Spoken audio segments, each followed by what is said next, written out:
Hello everyone, स्वागत है आप सभी का टॉपर्स प्राइम चैनल में। इस वीडियो में आज हम देखेंगे नेक्स्ट टॉपिक कंप्यूटर ऑर्गेनाइजेशन और आर्किटेक्चर का, जो कि है सिस्टम बस। ठीक है, कंप्यूटर ऑर्गेनाइजेशन एंड आर्किटेक्चर में अगर मैं बात करूँ तो हम दोनों ही चीज़ों के बारे में पढ़ते चलेंगे, हार्डवेयर और software. Okay, computer organisation architecture में हार्डवेयर की भी बात होती है और सॉफ्टवेयर, तो दोनों से ही जो है रिलेटेड होता है। तो यही चीज़ें आज हम इसमें डिस्कस करेंगे। तो आज हम सिस्टम बस के बारे में पढ़ने वाले हैं कि बस क्या होती है। तो इससे पहले में हमने पढ़ा था बस क्या होती है, जो कि कनेक्ट करती है मेजर कंपोनेंट। जो भी कंपोनेंट्स होते हैं, प्रोसेसर, मेमोरी, आईओ, इन्हें कनेक्ट कौन करता है? बस के द्वारा जो है ये एक दूसरे से कनेक्ट होते हैं। और जब इन्हें कनेक्ट किया जाता है तो इसे बोला जाता है, इस कॉल्ड ए सिस्टम बस। ठीक है, सिस्टम बस contain typically of from about 50 to hundreds of separate line. एक सिस्टम बस जो है कंटेन कर सकता है लगभग 50 to hundreds of separate line, और हर एक लाइन का एक पर्टिकुलर मीनिंग या फंक्शन होता है। मतलब जितनी भी लाइन्स के द्वारा वो कनेक्ट है, हर एक लाइन का अपना एक अलग मीनिंग और फंक्शन होता है। ओके, यूजुअली अगर हम बात देखें तो सिस्टम बस को हम सेपरेट करते हैं 3 फंक्शनल ग्रुप में। ठीक है, सिस्टम बस हमारी 3 फंक्शनल ग्रुप में होती है।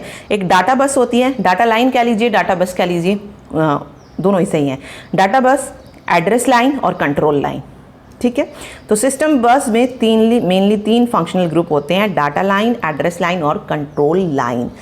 ठीक, तो देखिए ये हमारा सिस्टम बस मॉडल है। जैसे यहाँ पे सीपीयू, मेमोरी, इनपुट आउटपुट को हम कनेक्ट कर रहे हैं डाटा बस के द्वारा। ओके, तो 3 चीज़ें हमने ली सिस्टम बस में। अभी हमने पढ़ा ना, सिस्टम बस में 3 चीज़ें होती हैं, डाटा बस, एड्रेस बस और कंट्रोल बस।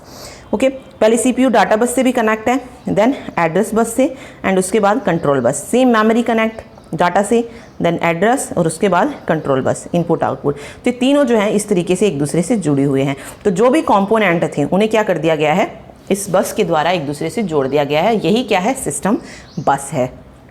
ठीक है, तो देखिए सबसे पहले हम पढ़ रहे हैं एड्रेस लाइन या एड्रेस बस क्या होती है। तो देखिए एड्रेस लाइन क्या होती है, collection of wire use to identify particular location.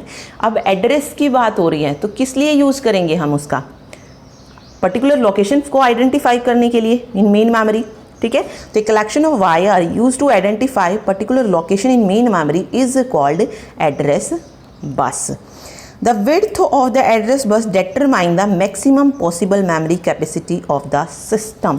जो एड्रेस बस की विड्थ होगी वो क्या डिटरमाइन करती है, वो क्या बताती है कि मैक्सिमम पॉसिबल मेमोरी कैपेसिटी कितनी है सिस्टम की। जितनी ज़्यादा विड्थ होगी उतनी ज़्यादा कैपेसिटी उसमें होगी। तो अगर आपसे पूछा जाए कि हम जो है एड्रेस बस की जो है मैक्सिमम पॉसिबल मेमोरी कैपेसिटी किससे पता करते हैं, तो वो होती है विड्थ ऑफ द एड्रेस बस। विड्थ के द्वारा जो है हम बता सकते हैं कि कितनी मेमोरी कैपेसिटी उसके पास है। ओके, अगर आपके पास n एड्रेस लाइन है, अगर मैं n एड्रेस लाइन कह रही हूँ तो मेमोरी लोकेशन कितनी हो जाएंगी, 2n। ये छोटी छोटी चीज़ें इसमें याद रखने की है। ठीक है, 2n मेमोरी लोकेशंस जो है उसमें हो जाएंगी। इट इज़ एन अनडायरेक्शनल बस, मतलब एक ही डायरेक्शन में जो है चीज़ें होती हैं, तो इट इज़ एन यूनिडायरेक्शनल बस। ये भी इंपॉर्टेंट है, पूछ सकते हैं कि एड्रेस बस कैसी बस होती है, तो unidirectional. The CPU send address to a particular memory location and IO port. CPU जो होता है वो क्या करता है, सेंड करता है एड्रेस को, कहाँ पर, at a particular memory location and IO ports. The address bus consist of, address bus किससे बनती है, 16, 24, 20, 24 और मोर पैरेलल सिग्नल लाइन। तो एड्रेस के लिए हम किसका यूज़ कर रहे हैं, पैरेलल सिग्नल लाइंस का यूज़ कर रहे हैं, और वो हो सकते हैं 16, 20, 24 और मोर पैरेलल सिग्नल लाइन। तो यहाँ पे मेन जो इंपॉर्टेंट है वो है पैरेलल सिग्नल लाइंस। ठीक है, चलिए आगे देखिए। अब ये बात हमने की एड्रेस लाइन की, अब बात करें हम डाटा लाइन की। एड्रेस के लिए हम लोकेशन चाहिए होगी, ठीक है, वो लोकेशन से रिलेटेड थी। डाटा लाइन क्या है, एक collection of wires through which data is transmitted. ये क्वेश्चन देखिए, कलेक्शन ऑफ वायर तो वहाँ पे भी था, लेकिन वहाँ पे बात किसकी हो रही थी, एड्रेस की, लोकेशन की। ठीक है, और यहाँ पे हम डाटा को ट्रांसमिट कर रहे हैं from one part of a computer to another.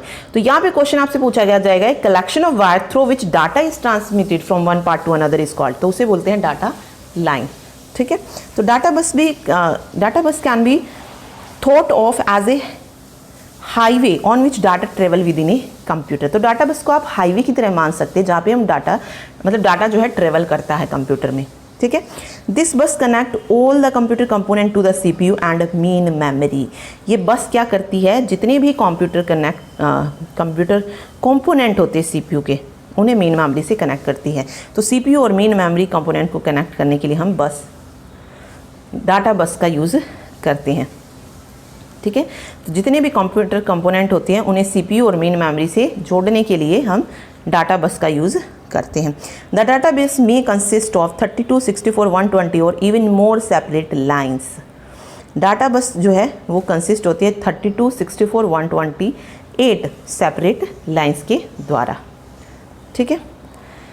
Okay, आगे it is a by directional बस। कैसी बस होती है, बाई डायरेक्शनल होती है। एड्रेस लाइन कैसी थी, यूनि डायरेक्शनल बस थी। Data lines based on, data lines जो होती हैं इसमें वो किस पर बेस्ड होती है, width of a data bus. We can determine the word length of a CPU। Word length जो हम किससे निकाल सकते हैं, विड्थ ऑफ ए डाटा बस। और based on the word length कितनी है, इससे हम क्या डिटरमाइन कर सकते हैं, CPU की परफॉर्मेंस को डिटरमाइन कर सकते हैं। ओके, तो ये चीज़ें याद रखिए। वर्ड लेंथ निकालने के लिए हम किसकी विड्थ ले रहे हैं, डाटा बस की, और उसी वर्ड लेंथ के द्वारा हम क्या निकाल सकते हैं, CPU की परफॉर्मेंस को बता सकते हैं कि परफॉर्मेंस कैसी है, ठीक। चलिए कंट्रोल लाइन की बात करते हैं। It is use to carry the control signal and timing signal. Control line का यूज़ करते हैं हम कंट्रोल सिग्नल्स और टाइमिंग सिग्नल्स के लिए। Control signal indicate type of operation and timing signal use to synchronise the memory. Control signal क्या indicate कर रहा है, टाइप ऑफ ऑपरेशन कैसा है, और टाइमिंग सिग्नल यूज करते हैं to synchronise the memory and IO operation with the CPU clock, ठीक है। विद क्लॉक क्या यूज़ करते हैं, टाइमिंग सिग्नल्स को, ठीक है। तो ये चीज़ें थी इसमें। देखिए क्वेश्चन ये पूछा गया था, which of the following in a memory system bus provide a path for the transfer of data between the processor and common memory. अब देखिए यहाँ पे यार पाथ की बात हो रही है, कहाँ पे, डाटा को ट्रांसफ़र करने के लिए between the processor and memory, ठीक है। प्रोसेसर यानी कि CPU और मेमोरी के बीच में डाटा को ट्रांसफ़र किस बस के द्वारा किया जाएगा, डाटा लाइन के द्वारा, क्योंकि डाटा को ट्रांसफ़र करने की बात हो रही है, एड्रेस की बात नहीं हो रही है, टाइम कंट्रोल करने की बात नहीं हो रही है, यहाँ पे डाटा को भेजने की बात हो रही है, ट्रांसफ़र ऑफ डाटा हो रही है, तो डाटा लाइन्स जो है सही हो जाएगा यहाँ पे। तो ये एक क्वेश्चन जो था पूछा गया था यहाँ से, ठीक है। ओके, कुछ और क्वेश्चन जो यहाँ से बनती हैं, देखिए dash is a sub system that transfer data between computer component inside a computer और बिटवीन कंप्यूटर। देखिए dash is a sub system that transfer data between computer component inside a computer और between computer, chip, register, processor या bus. तो कौन सा सब system होता है, बस होता है, ठीक है। बस is a sub system that transfer data between computer component inside a computer और बिटवीन कंप्यूटर, ठीक है। आगे देखिए, द एक्सटर्नल सिस्टम बस architecture is created using from dash architecture. External system बस जो आर्किटेक्चर था ये क्रिएट किया गया था वॉन न्यूमैन के आर्किटेक्चर पर। तो डी ऑप्शन जो है यहाँ पे सही हो जाएगा। आगे है विच बस कैरी एड्रेसेस। कौन सी बस है जो एड्रेस कैरी करती है, सिस्टम बस, एड्रेस बस, कंट्रोल बस या डाटा बस। तो देखिए डाटा बस तो डाटा ट्रांसफ़र के लिए यूज़ करते हैं, एड्रेस को कौन कैरी करता है, एड्रेस बस, ठीक है, जिससे हम लोकेशन का पता लगाते हैं। तो एड्रेस बस जो है यहाँ पे सही हो जाएगा। आगे CPU can read and right data by using. CPU यानी कि रीड और राइट कर सकते हैं डाटा को by using control bus, data bus, address bus and none of this. तो CPU रीड और राइट कर सकता है डाटा को by using data bus, by using data bus जो है सही हो जाएगा यहाँ पे, ठीक है। चलिए आगे देखिए, which bus transfer signal from the CPU to external device and other that carry signal from external device to the CPU। देखिए कौन सी बस जो है वो ट्रांसफ़र करती है signal from CPU to external device and other that carry signals from external device to. देखिए carry और ट्रांसफ़र किसके द्वारा कर रही है सिग्नल्स को, तो ये होता है कंट्रोल बस का काम। तो फर्स्ट ऑप्शन यहाँ पे सही हो जाएगा, ठीक है।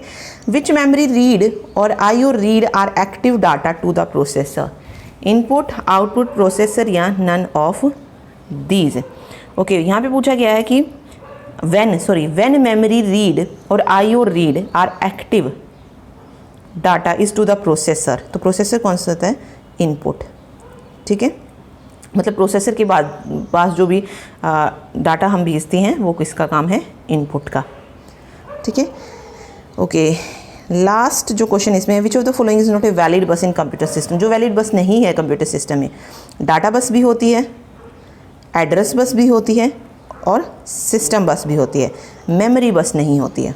तो यहाँ पे राइट आंसर हो जाएगा मेमोरी बस। सिस्टम बस की जगह वो आपको कंट्रोल बस भी दे सकता है, ठीक है। तो मेमोरी बस जो है यहाँ पे सही नहीं होगा, ठीक। तो ये था आज का लेक्चर, ठीक है। आज इसमें हम सिर्फ यही कवर करेंगे। इंस्ट्रक्शन फॉर्मेट मैंने कहा था कि इसी में पढ़ेंगे, लेकिन इंस्ट्रक्शन फॉर्मेट में और भी चीज़ें जो है आएंगी, जैसे एड्रेसिंग मोड हो गया, तो वो इससे रिलेटेड ही है। एड्रेसिंग मोड जैसे डायरेक्ट एड्रेसिंग मोड है, इंडेक्स एड्रेसिंग मोड है, तो उसके लिए पहले इंस्ट्रक्शन फॉर्मेट जानना ज़रूरी था। तो इंस्ट्रक्शन फॉर्मेट और एड्रेसिंग मोड हम साथ में देखेंगे कि एड्रेसिंग मोड को जानने से पहले इंस्ट्रक्शन फॉर्मेट पढ़ना ज़रूरी है। तो पहले इंस्ट्रक्शन फॉर्मेट देखेंगे, देन उसके बाद एड्रेसिंग मोड जो है हम कवर करेंगे। दोनों ही इंपॉर्टेंट टॉपिक है, क्वेश्चन यहाँ से पूछे जा सकते हैं। ओके, इंस्ट्रक्शन फॉर्मेट से तो पूछा भी गया है, लेकिन एड्रेसिंग मोड भी उतना ही इंपॉर्टेंट है। तो ये दोनों टॉपिक हम नेक्स्ट लेक्चर में कवर करेंगे। ओके, और वीडियोज़ की PDF के लिए जो आप हमारा प्राइम पैक खरीद सकते हैं, लिंक आपको इसका डिस्क्रिप्शन बॉक्स में दिया गया है। Thank you so much. Video अच्छी लगे तो लाइक ज़रूर कीजिएगा।